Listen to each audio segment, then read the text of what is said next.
Servus and welcome back to my channel and to the 10-minute guide of Fun Lycaon. He's Mihail's ice-cold version of Wolverine and his specialty is doggy style. Wait, what? Oh, sorry. Wrong video. Let me try that again. He is Mihail's soap opera butler puppy, a leading member of the Victoria housekeeping faction, and the most submissive version of a perfectionist friend you will find in the Hoyoverse. As an ice and stun unit, he is pretty self-explaining. His primary targets are anomaly build-up, to gain freeze more often, and even more than that, to trigger dazed build-up for pushing enemies into the dazed state. But wait, there is more. With his skills, you need to be very careful, because Van Lycaon's skills have a passive that works with the daze. So Van Lycaon's main skill is a chain damage, which means if he completes all of his chain attacks, you can build up to 80% more daze. And even more important than that for the team that you will most likely play him with is when his EX special attack or assist follow-up hits an enemy, the target's ice damage res decreases by 25% for 30 seconds.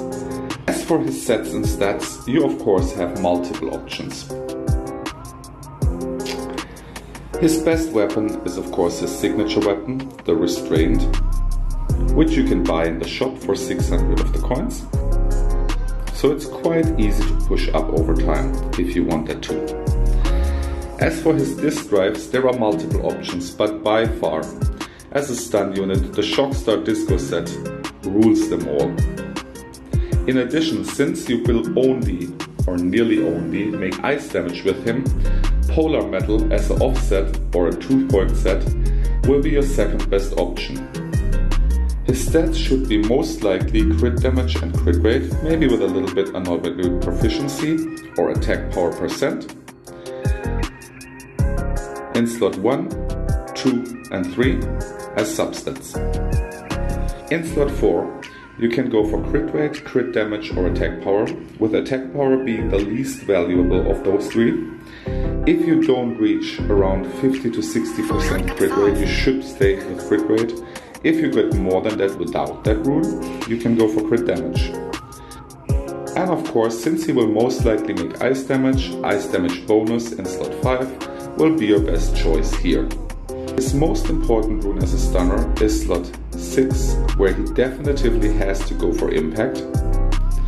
My sets are not really perfect at the moment, but overall I reach an acceptable amount of attack power. My crit rate I definitively have to push more, and my crit damage as well. As for the impact, it's okay. It could be better, but let's leave it with that for now. As a stun unit, you can of course play him in multiple teams and he will always do his job fairly well. But since one of his core abilities is to lower the ice resistance of enemies, the team where he will really shine is the frost damage team with Sukaku, Van Lycaon and Alan.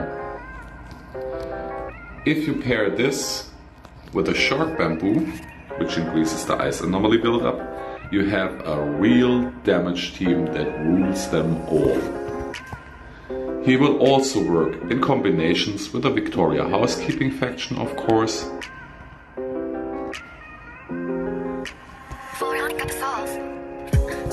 Where you can then use the butler bamboo. But the best team for sure is the frost damage team. As for his playstyles, there are basically only two ways of how you can play him. The first way is to phase roll him. He will do some damage, he will build up some daze, and as you see the yellow numbers, he will make physical damage. But this is not too effective on him. When you make your chain attack, hold your basic attack button and you will see that he charges up his ice damage. Blue numbers. Number 1 in the chain, number 2 in the chain, number 3 in the chain. Let's do this again. We hold it 1 time, 2 times, 3 combo, 3 times, 3 combo. With this, he will have his full bonus of building up days. Put an EX special attack to it, and the frost rest of the enemy is down.